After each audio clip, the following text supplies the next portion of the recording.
Good evening, everyone, and thank you for tuning in to our latest Ask the Leaders Facebook Live Q&A. My name is Councillor Andrew Waller, and I'm the Executive Member for Economy and Strategic Planning at the Council.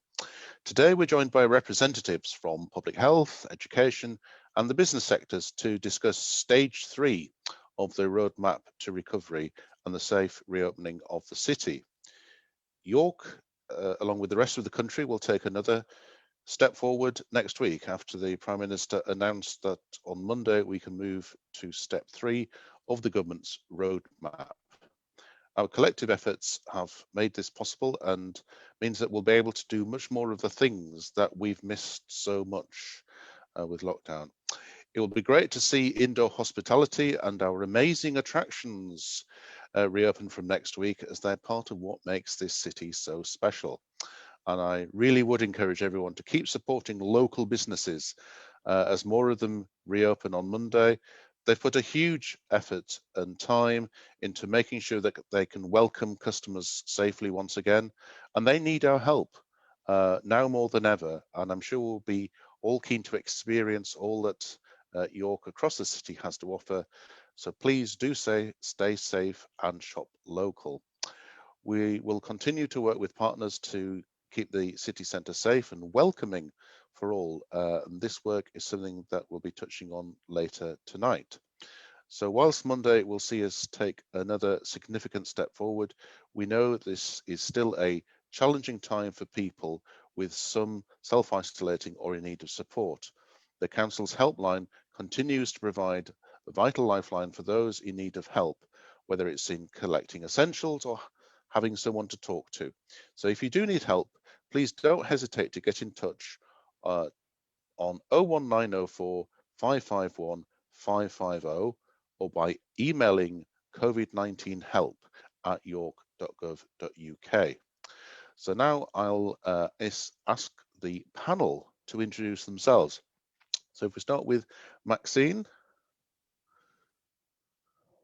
Good evening, everybody. My name's Maxine Squire. I'm Assistant Director for Education and Skills. And then Andrew. Thank you. Yeah, I'm Andrew Lowson. I run the York Business Improvement District, representing about 1,000 businesses inside the city centre. And then Carol. Carol. Hello, everyone. I'm Councillor Carol Runciman. I'm Executive Member for Adult Social Care and Health, and I'm also the Chair of the Health and Wellbeing Board for the city. Right, and then Fiona. Evening, everybody. I'm Fiona Phillips. I'm the Assistant Director of Public Health. Right, thank you, everyone. And Sue Day, Education and Skills Consultant at the Council, will be joining us slightly later to discuss the SEN and Inclusion review. She's on another call at the moment. So for those of you who haven't watched one of our Facebook Live Q&As before, we have some pre-submitted questions as well as wider conversation topics highlighted for discussion. But please don't forget that you can post a question in the comments section. So we'll deal with those during the session. But first of all, let me turn to Fiona Phillips, Assistant Director of Public Health, to provide us with a brief update on the current situation in York. Fiona. Thank you. So what we're seeing in York at the moment is that our case rate is quite low. So we currently stand at 16.6 per 100,000 over a 7-day period.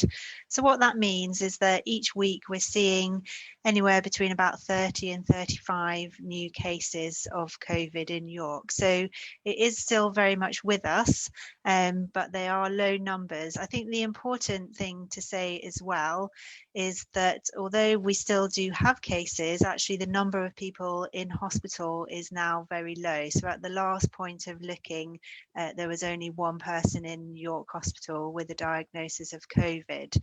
And in some part, we can say that that is due to the success of the rollout of the vaccine. So we've got over 60% of the adult population in York has now had at least one dose. Obviously, that doesn't give everybody full protection, and we need to move towards more people having the full 2 doses. But the evidence does show that even one dose can start to reduce that transmission. What we do know, though, is up until this point, most social contact has been outside, and we know that the risk of mixing outside is a lot lower.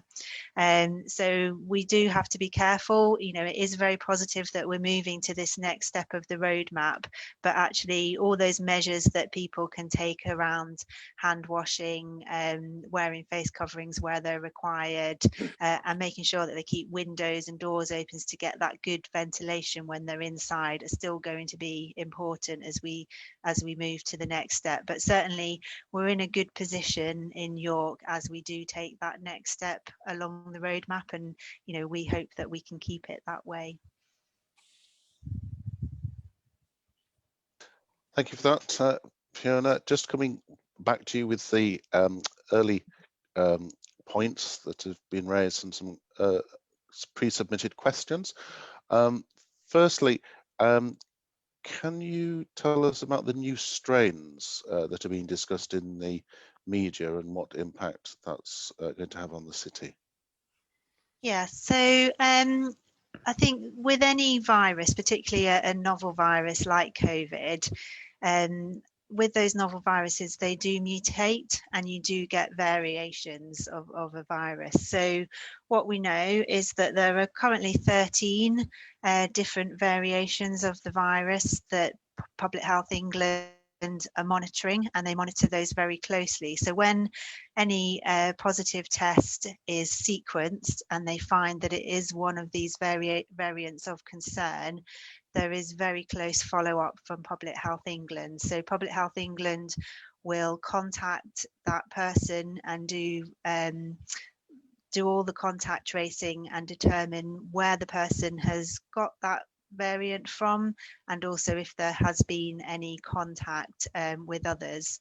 So as I say, there's a number of variants, and some of those have been in York residents. We've had very low numbers of variants, and they have all been followed up by Public Health England. People will be aware in other parts of the country where variants of concern have been found, it has led to having to do surge testing in that area to determine if there's been any spread out to the community. So what I can say, of those very few numbers that we have seen in York, we haven't been required to do that surge testing. We've got our plan ready and we're ready to go with it if we need it. But because in these instances there hasn't been determined to have been any onward spread within the community, that hasn't been required at this point. Okay, thanks for that. And just picking up on the vaccination programme, how is that going within York at the moment? Yes, so as of today, they've opened up the programme to the next group of eligible people. So they're now calling forward the 38 and 39-year-olds. So we're working down the age groups. So uptake has generally been good. Obviously, we're into doing the second doses for those people who had the first dose earlier in the year. So we've got over 60%, as I say, who've had at least first dose, and now the number having had the second dose is rolling out as well. So we do know that you know, at the start of this program we did see some wards where uptake was a bit lower than other wards, and so we've been working very closely in public health with the clinical commissioning group and also Nimbus Care, who are responsible for delivering the vaccine, and we've been putting programs in place to actually look at what we can do to support people who haven't taken up the vaccine.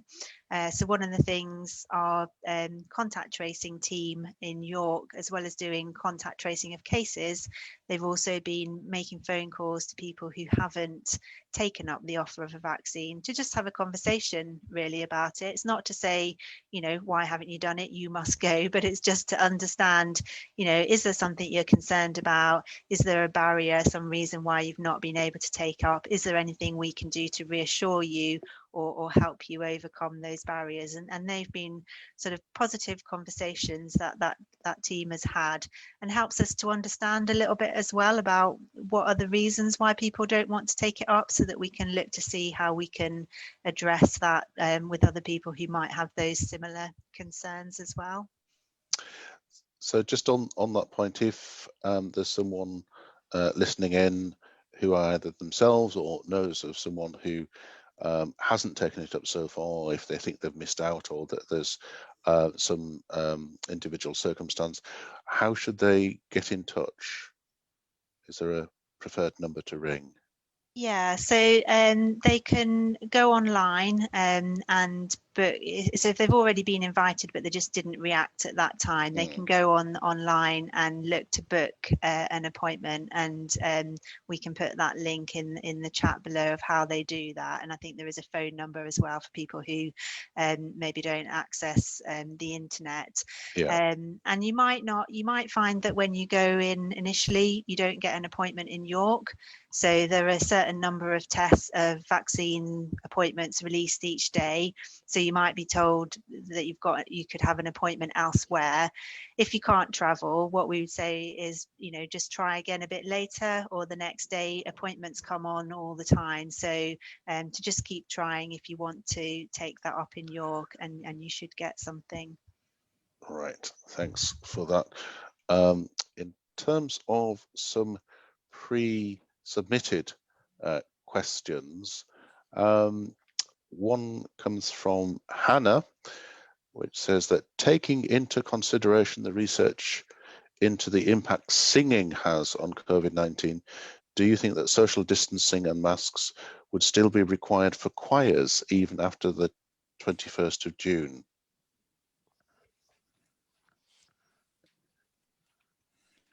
Yeah, so it's you know, it's difficult to predict what's going to happen after the 21st of June. So, you know, we don't quite know what the guidance will be around either face coverings or social distancing. So I think that's really one of the ones that we just have to wait and see where we are in June. I think taking this next step of the roadmap, we're going to see what some of the impact of mixing indoors is going to be, and then we'll know more what Right. the guidance is likely to be at that point. Okay, just another question. Does the rule of 6 apply to indoor exercise and group physical activities? Sweat and heavy breathing emit more potential COVID-19 particles. If these can go forward with social distancing, whereas these events, could a less physical but equally risky activity go ahead from the 17th of May?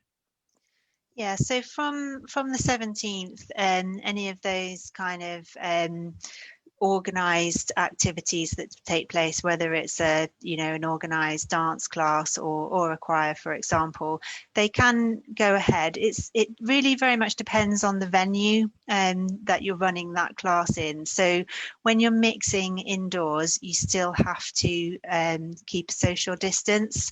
So if you've got a big enough room that you can have 10 people socially distanced, then you can run a dance class or a choir in that way. So groups that run those kind of events, they have to do their risk assessment for the venue that they're operating in, and that will determine how many people they can have taking part. All right, thanks for that. And I think that's covered the question from Kirsty about what the changes mean for indoor adult dance classes. So that again would be about the organisers making reasonable measures to reduce the risk. Just coming on to roadmap step 3, Got a couple of questions there, and again to Fiona, let's start with you. Will I be allowed to hug my elderly parents from Monday? Yeah, so the government guidance on this really is that people have to consider their own circumstances and what the level of risk is to themselves or the people that they're with. So they have said, you know, if you're mixing in your own house with friends and family, that's up for you to determine. So, you know, if people are kind of thinking about what their approach might be, you know, it might depend on whether they've had the vaccine, it might depend whether they're being tested regularly, whether they or their family or friends have got any underlying health conditions. So I think, you know, people need to take into account their own personal circumstances and determine what they feel is right and appropriate for them. Okay, and Fiona, are rules changing for visiting relatives in care homes changing? Yeah, so in care homes, obviously it's a slightly different situation because obviously, you know, those care homes have a duty to protect all of the residents in the care homes.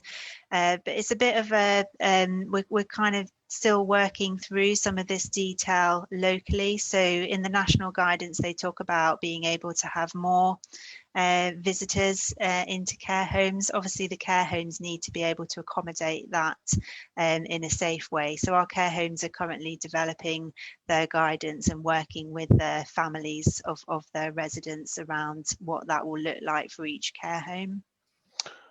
Okay, just moving on to schools. Maxine, can you just cover the changes that will be happening within our schools in the city?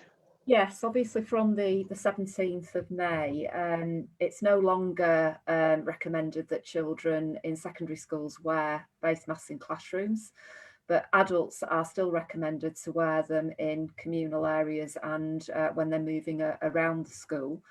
Our secondary schools are going to follow that national guidance, but they're also making it clear that if people feel more comfortable continue to wear masks, then that's also perfectly okay.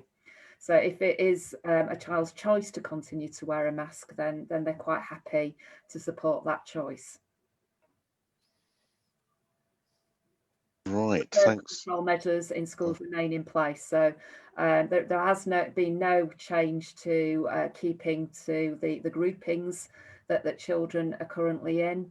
It's still recommended that they remain facing the fronts and that they don't go back into small group work. So most of the other measures remain in place, and also it's still a requirement to wear face masks on school transport. Right, that's an important feature. Andrew, do you want to cover the issue of outdoor spaces that people can visit in terms of business? Because I'm conscious that people are a little uncertain of what they can do, and I know that people are very keen to keep within the rules. Yeah, very much so. I mean, I think what we found from last year was that some of the little seating areas that we did around the city, such as the College Green area, went down very well. It went down well with businesses because it provided extra space outdoors for people to enjoy, and obviously it went down well with the public as well, who I think you know do like those open spaces for some of the reasons we've just been talking about. So yeah, we've done some good partnership working over the last few weeks on this between ourselves, the City York Council and Make It York to actually expand those areas, you know, around the city. So rather than, you know, we have got College Green set up back again, but we now have areas around Parliament Street that you might have seen. A lot of seating's gone down there, you know, to support the businesses, Shambles Market, etc. We've got areas down Duncan Place, Exhibition Square. We try to put a little bit of element of play in there for children as well, to really kind of help that family-friendly theme. And that's been something which has particularly helped hospitality over the last few weeks, because obviously hospitality has opened to a certain extent, but they've only been able to serve outside. So, working in the city centre, I've seen lots of people buying takeaway food and then enjoying that outside space. A little bit less so with the downpours we've had.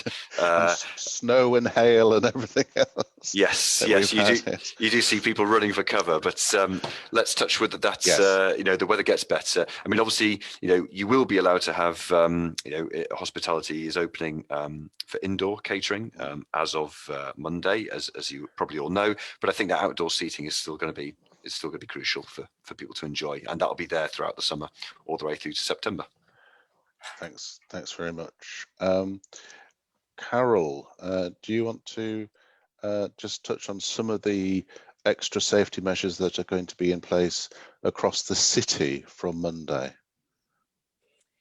Yes, I think one of the important things is the bid marshals and the COVID marshals, who are round and about with the PCSOs, giving people advice, moving them on if they're in too big a crowd. But if everybody remembers the hands, face, space and fresh air advice, then we should be all right. Because certainly with all the seats that Andrew's just mentioned around and about the city, there's plenty of room to sit down. And if you go into a shop, you'll probably find there's a queuing area, and there are plastic screens, and a lot of trouble has been taken to keep everybody safe. So go out and enjoy the city and enjoy the fresh air. Be careful yourself, and you'll find all the businesses in the city are being careful as well. Right, thank you for that. Just some questions that have come in live whilst we've been commenting. And Fiona, can I come back to you in relation to the question about case numbers and what would happen if there's a surge in the variant within the boundaries of the city? Yeah, so I'm not going to talk about specifics of numbers, just because we're talking about individuals here, and these are patients and patient level data. So it's a bit similar to on the government map. If there are fewer than 3 cases, right. that particular area is white out. That's right. Because it's so few that it would potentially identify an individual. That's right. So it is very small numbers. I think one of the things, though, to say, just to reassure people, really, particularly about the Indian variant, because there has been a lot in the press about that recently. All of our cases, pretty much in York, or the vast majority, are what we refer to as the Kent variant. So that itself is a variant of the original COVID virus that we had. And the Indian variant is probably a slight mutation of the Kent variant. So there's nothing in the evidence that says that any of these variants are more serious. What we do know about the Kent and probably the Indian variant is that they are more transmissible. So they are easy to transmit from person to person, but don't necessarily cause more serious illness. And importantly, and the thing that is being monitored nationally, is whether these variants are any less resistant to the vaccine. And there's no evidence that they are resistant to the vaccine. So I think people should be reassured that as long as they're kind of continuing with the guidance, maintaining that distance and all of those other public health measures, there's nothing to be worried about any more from this variant than any of the other variants that we have. In terms of whether we would have any kind of local lockdown in relation to having variants, then that isn't part of our plan. The surge testing is about doing enhanced testing in an area to just determine and find any cases, and then you isolate those cases. So you don't need to go into a full lockdown in the city, but you just need to find any additional cases and make sure that those people isolate and break those chains of transmission that way. Thank you. Andrew, could you just give an outline of how businesses have prepared for this particular reopening, because it's a different tranche of sectors? Yes, I mean, I think, you know, the reopening now is probably different from previous ones because businesses have obviously had more experience to adapt. There's more advice out there, more support. So, for example, you know, I know quite a few businesses over the last few months have been, you know, going for some of the industry standards, such as "We're good to go," which just, you know, is good practice in terms of you know, almost like a checklist as to what they should be doing in terms of good public health. And some of those actually have stickers if you wander around town. But I think you know you'll see that, you know, there's a lot more who have, you know, the plastic screens fitted, a lot more around, you know, socially distanced table layouts, because again they're realistic that you know, their capacities are not what they would be in inverted commas normal times. And even if you look at their websites, actually, I mean, I went to make a booking myself for a restaurant next week, and even on there, it only allowed you to book up to a table of 6. Now, I mean, again, those type of flexibility, and you know, they hadn't built that into their offerings in the past. So I think it's going to be a lot easier for people to understand what the rules are, because at the end of the day, businesses realize that you know, people want to feel safe, and you know, if those businesses are wanting people to use you know, whether it be retail or restaurant or whatever else, you know, making the customer feel safe and welcome is going to be really important. So I think, you know, people will be pleasantly surprised when they come into town. And I mean, as a wider business community, again, you know, you know, my kids are back at swimming lessons now, and when the viewing gallery, when we finish, someone comes in, they spray it all down with sanitizer. I think, you know, we've got a lot more kind of slick operations going on. So I'm confident when people come back in the city, but to other businesses in York, you know, they will feel like they're being looked after, very much so. Thank you very much, Andrew, and I think a lot of appreciation to the efforts that have been put in by businesses who, up until recently, they were not experts in what we've had to become specialists in. Just touching on a question that's come in to clarify a pre-submitted question, which was in relation to choirs. Councillor Runciman, you are a member of a choir, so would you like to take up the question about the reopening and risk assessment and appropriate venues? Yeah, thank you, Hannah. Thank you for asking questions about choirs. I've been in a choir just about all my life, and I'm still in one of the big York ones. And what we've decided to do, because we're so big, we're going to really not start singing together until September. And normally we would finish our season in about July anyway.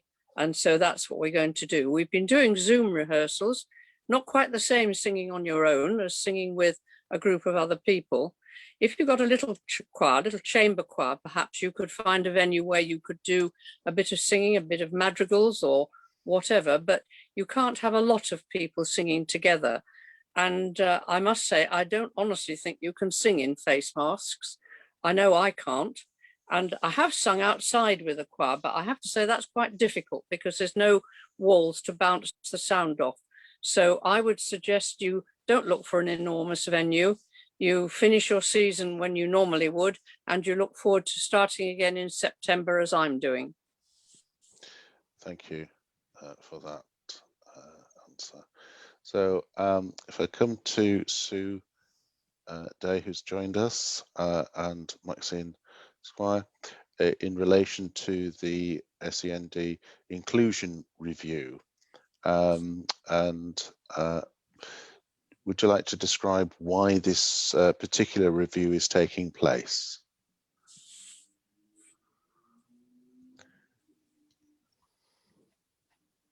Okay. The reason why the review is taking place is that local authorities have a duty to keep their SEND provision under regular review, and it's a number of years since we actually started to look at the sufficiency of our provision in the local area as we began to look at the changes in areas of need. So we're now feeling in a position to go out and invite people to begin to engage with us in terms of how they would want to see provision change and develop in the city. I'm going to ask Sue to add anything from her point of view. Just to reiterate what Maxine's been saying, we are absolutely keen to have the views from people across York to help us shape local provision, to make sure that our provision for children with special educational needs is delivered in the right place and at the right time. So the first part of this consultation is very much seeking views about those specific areas that are outlined in the inclusion review. And then the second stage will be taking into account what people say and what their views are about what local provision could or should look like. And then we will obviously consider all of the feedback at that point. Thank you. Maxine, do you want to cover how local provision might change as a result of the review? As Sue said, that we won't be making any changes until we've actually fully reviewed the information that comes back through this consultation. And we will be presenting the full feedback and any recommendations from that to the council's executive in the autumn, so that everybody gets the chance to hear their voice, to have their voice heard, and also that will shape the recommendations that we start to take forward. What we do know, just from the work that we've been doing in the last year, is that it's becoming increasingly apparent that our current provision does need to be looked at, because it's not actually providing us with sufficiency to meet all the need in the local area. The changing elements of need, particularly around the growth of children and young people whose primary need is social and emotional mental health needs. And also we're seeing an increase in children and young people with communication and interaction needs, and also those that are being diagnosed with autism. So these are some of the areas that we want to reflect in this review of the provision that we've got in the city, and to make sure that we are both anticipating future sufficiency as well as meeting need that's already in our local system. Thank you. And there will be a link posted in the comments section to the consultation, conscious that governors have received emails about this. I'm governor at 2 schools, and that's come through. So it's important to raise the profile that people are aware of how they can comment. When will we know the outcome of this review, and what will happen to the replies? Yeah, the consultation closes on the 30th of June, and immediately after that we'll begin our analysis. So we actually want to get the key findings from it analysed and then out fairly quickly to people in a sort of, you said we did sort of way. But as I say, the formal part of it, we will actually formally report back the summary of that feedback to the council's executive in the autumn. Thank you for that. Sue, do you want to cover any points that of things that people may see changing and how that would work through? So as Maxine's outlined, there is no proposed change at this point. What we're doing is gathering views about what provision could, or in their view, what it should look like in York.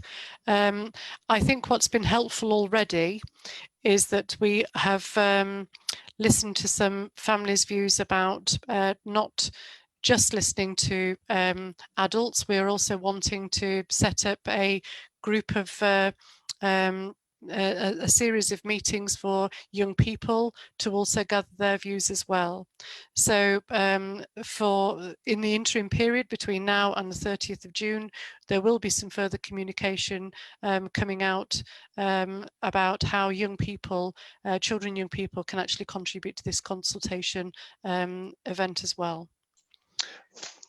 Thank you for that.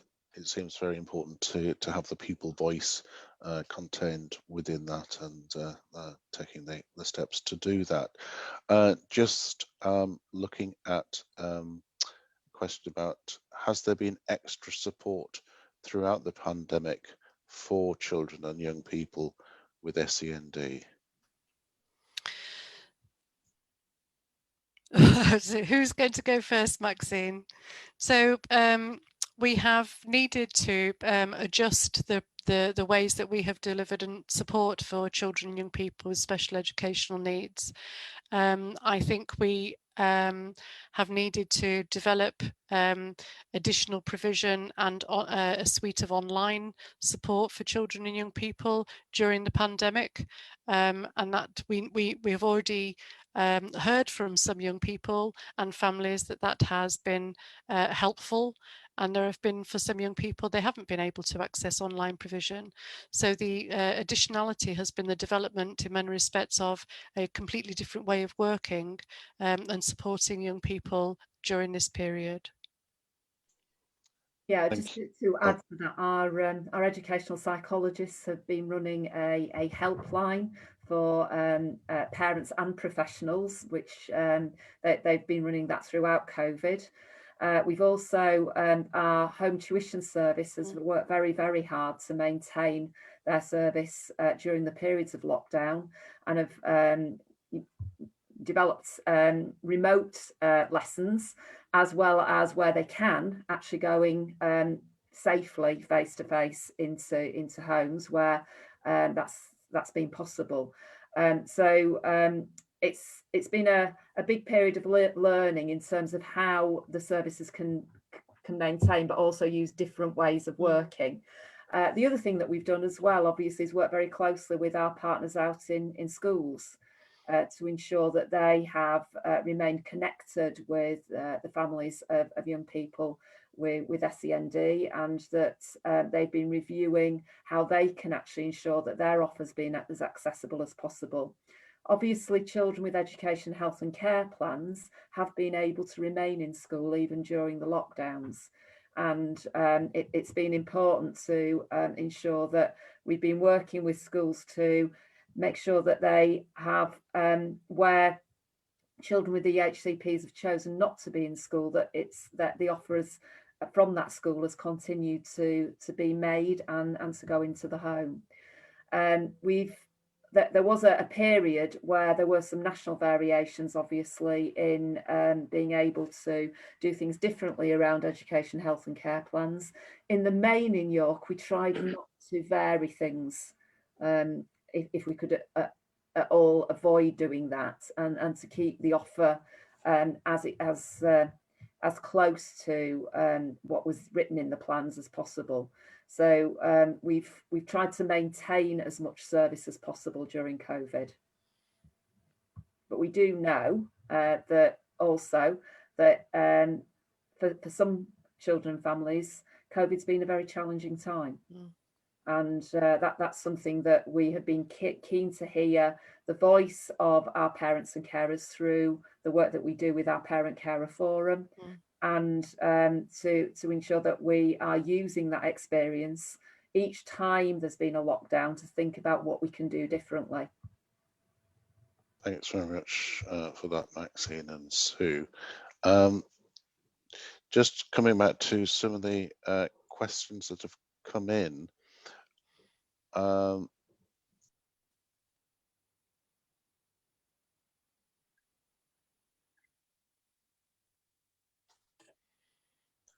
Just looking at the COVID app, do we still need to continue using this? So I'm going to come to Fiona and to Andrew in terms of the applicability of the app going forward. So there is still a requirement for people to log in to venues when they visit venues, and actually the slight change around that is that we ask that everybody logs in. I think people will remember previously last year, if you went with a group of 6, we just asked one person to register their details, but actually now the requirement is that everybody logs on either through a QR code or through whatever method that venue has put in place. So yes, that is still a requirement and will be there as people go out and about more. Thank you. And Andrew? Yeah, I mean, just to add to that, I mean, again, I think, with the benefit of time and experience, I mean, again, when this first came out, I think we probably all went to places where there was a piece of A4 kind of plastered on with a bit of blue tack on a glass window, and you kind of scan that. And now, yes, businesses have had time to do whether it be proper information boards. I've been doing my bit supporting hospitality, trying out a few pubs, and in a lot of those cases, people are actually, you can't even get into the beer garden or whatever it is until you speak to someone. They ask you to scan the QR code or the NHS app. So I think, again, people will see it's a lot slicker, it's a lot more professional. And again, businesses want this. They don't see it as a hassle because they want to protect their staff, they want to protect their establishments. So it's something that we, I just implore the public, make it as easy as possible for the businesses, because that will therefore mean that you have a better customer experience and get seated more quickly as well. Thank you for that, Andrew. Just coming on to the question about getting tested. There's a question that, should I still get tested and how often? So Fiona, do you want to touch on that and to cover some of the locations where that's available? Yeah, so we do know that about a third of cases are asymptomatic. So, really, whilst we're in this stage of opening up and making sure that we don't have cases rising too much, testing is one of the tools that we've got to identify cases and stop the spread. So we are asking people to just see testing as part of your routine now, just something you do. It's part of getting back to normality. So ideally people would test twice a week, usually sort of 3 or 4 days apart, and just get into that kind of routine of doing that. And it's just something that we all do, and hopefully not forever, but just at least for the next few months, and then we'll see where we are. So we're trying to make it as easy as possible in York. So we've had our 2 sites at York St John University and University of York since before Christmas. They're still there, and you can get tested in person there, or you can pick up a kit to take home and do testing at home. We've also got the site up at the leisure complex at the new stadium. Again, you can get tested in person or take kits home. And more recently, we've opened sites at Acomb Explore Library and also Foxwood Community Centre as well. And this Friday, we'll be opening our latest site, which is at St William's College, which is smack bang in the middle of town, just to make it as easy as possible. So if you're in town and you kind of think, actually, I might get a test, you can go there and have that done. And that offer there is really as well, because we know that we'll have visitors coming to the city. We don't know how good the testing offer is in other cities across the UK. We know we've got a great offer in York. Not every city has that same offer. So we want to make sure that our visitors to York have got that offer and can take up being tested as well. There are other ways that people can access tests to do home testing if they want. So several of the pharmacies you can pick up test kits from as well. Obviously, secondary school children are still being provided with those tests from the schools, and lots of secondary school children are continuing twice weekly to do their tests. And you can also order, if you can't sort of get out, you don't have transport and you can't get to any of our sites or a local pharmacy, you can order them for home delivery as well. So we can put the links in terms of how you can access testing in the chat, but really, you know, we're trying to make it as easy as possible. We've taken away the requirement to book an appointment. You can just drop in at any of our sites now as well. Right, Thanks for that. We've had a question about the booster vaccine. You know, we've had significant progress with getting a large portion of the population vaccinated, but preparing for the autumn and winter. Fiona. Yeah, so we do expect that, you know, very much like the flu vaccine, that this vaccine will be something that will have to be administered regularly, potentially on a yearly basis. And, you know, we talked about variants before.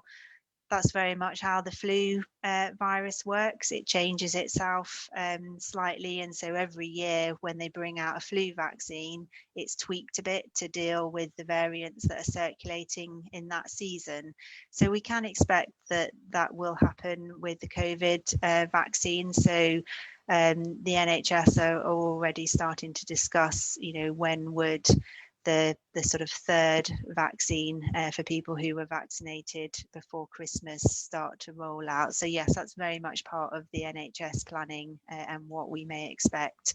And obviously, you know, as we're getting into sort of September, October time, you know, it will be time for flu vaccine as well. So, you know, lots of conversations happening about, you know, could you have both at the same time and just get them done? So that's all to you know, be worked out really. Thank you. So yes, that was a relevant point. The previous messages that were being sent out is that you had to allow a certain length of time between an annual flu vaccine shot and the COVID vaccine. So is that a moving decision? Yeah, potentially. So I think it was 21 days you had to allow between them, and that's partly because it's a new vaccine. Obviously, if somebody had a reaction to the COVID vaccine, but they had just had a flu vaccine, you know, we might not have been able to say for certain, was that a reaction to COVID vaccine or was it to the flu vaccine? So as a new vaccine, you know, we had to separate the two, but given that we've learned a lot about vaccine for COVID and any potential side effects, that you know, potentially could drop that requirement going forward. Right, thank you very much for that, Fiona. Just noting that this week is Mental Health Awareness Week, and appreciating that people have been through a very difficult year. Carol, what support is available to people in York? There's a lot of support, Andrew, I'm pleased to say. You can get it through the council's helpline, and I'm sure that number will go into the chat box for people. 550 550 will get you through. But also a lot of help in the communities too. And as you can go out, just go to your local community centre, your local church, wherever it happens to be, and just meeting people, your local pub, your local restaurant, just meeting people and getting out. It might be a bit of a big step for some people, but there are people around that will help in every community. You get helpers groups in some wards of the city that are only too pleased to give you some assistance. And CVS runs a line where volunteers will just give you a bit of reassurance, a bit of a chat if you want it. So just ask for it. But I think the main thing is to get out. For some people, just going through their door and meeting people would be a very big step to take, because they haven't been doing that recently. So go out and enjoy the weather. Let's hope it doesn't rain and hail again, and just meet people, even people you don't know so well, and just exchange a few words, and you might find you feel a bit better for it. Thank you for that, Carol. So just looking at Andrew, clearly it's an important reopening for many businesses. What activities, programs, events are being laid on to really get the message across and the support for particularly independent businesses? Well, I mean, in the next few weeks, we're deliberately not doing a huge program of or events or activities, but that's for a deliberate reason, because I think I mean, touching on what Carol said there, we're all going to ease ourselves back in, aren't we? We've been locked down for a long time, and we're still not quite sure, how many people are going to come back to the city, how they're going to feel. And we felt that if, you immediately start putting, the usual type of events and attractions that York has been used to over the years, that could be a danger of, gathering crowds. It might cause people to feel unsafe. So really what we're going to do is we're going to let the city kind of ease back in. And those things that we are going to do are what you might call more experiential. So things that could also move people around. So if you haven't seen it already, the bid worked with some local street artists, and we've done some pop-up art around the city centre to celebrate key workers, add a splash of colour. In the next few weeks, we're doing a little project called A Buzz About York, which is we're putting bee-friendly plants in planters. We're not responsible for what happened at the city council today, by the way, just for the record. I saw the news story about bees attacking the council offices, so that wasn't us. But those more experiential things, I think, will allow people to kind of ease back in. And then as the summer goes on, we are looking at York is hosting Yorkshire Day this year, so we'd like to make a bit of a song and dance about that.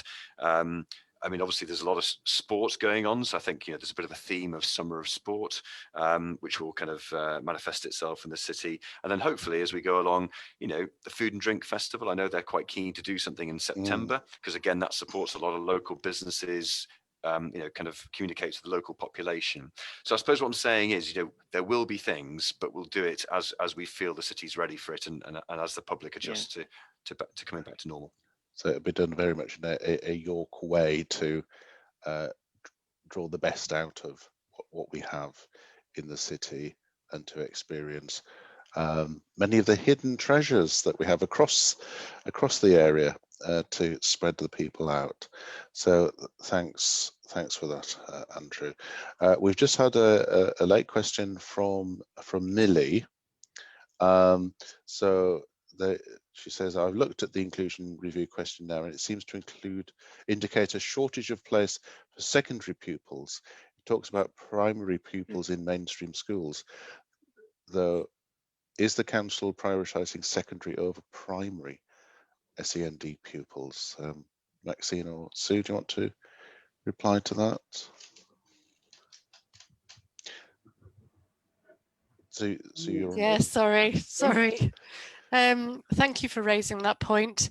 We're not prioritising secondary over primary at all. We're looking at all of the phases. What I think that refers to is we've obviously been looking at our local data that tells us how many children and young people are at each phase and stage. So we're looking at young people that are moving from primary into secondary. So that's why obviously we are wanting to make sure we've got sufficient provision at secondary, and what type of provision at secondary. But absolutely to reassure the person that has raised that question, there is no prioritisation over primary and secondary. So this is an inclusion consultation that is asking people their views about what we should or could have in terms of provision for special educational needs in York. And absolutely take this opportunity to encourage as many people to be involved in that consultation and complete the questionnaire. But there's no prioritisation. You want anything to add, Maxine? Yeah, it is just a recognition of the fact that we've got a bulge of secondary students that have been going through the system. We've seen some demographic change over time. So there were some larger cohorts in primary schools which have now moved their way into secondary schools, and it has just caused a sufficiency issue around some of our secondary provision. which is what we've referenced in that document. Right, thank you for that clarification, Sue and Maxine. So just conscious of time, so just going to invite panelists to raise anything that they think that we should have mentioned. I know, Fiona, you've had a lot of comments to make. Is there any other messages that you'd like to get out to the public in terms of public health that we haven't covered? I think we've covered the main things really, and I think, you know, other comments from the panelists have kind of reflected that, you know, this is a step change, isn't it? And, you know, we all want to do this safely, and we all want, you know, to see the best for York and for our businesses as well. So, you know, there is a real feeling that everyone's kind of coming together to do the right thing, and we'll take it slowly, and, you know, we'll hopefully reap the benefits of that, and see the next step be successful, and that we get to the 21st of June next step as well. Thank you for that. And touching on the issue of teams working together, I'd like to thank Andrew and the BID team for all the work that they've put in to deliver all of these changes and transformation in the city centre, and to get messages across, and working very closely with our own teams in environmental health and a wide range of public health and other teams who've been answering the questions from a lot of businesses. So thank you very much for that, Andrew, and notwithstanding the bee issue, but it is a time of year when there is a bit of a swarm from time to time. So I'd like to thank all the members of the panel for their time. Please keep an eye out on the social media channels, as we'll be promoting more live Q&A events to keep you up to date and give you the opportunity to ask us your questions.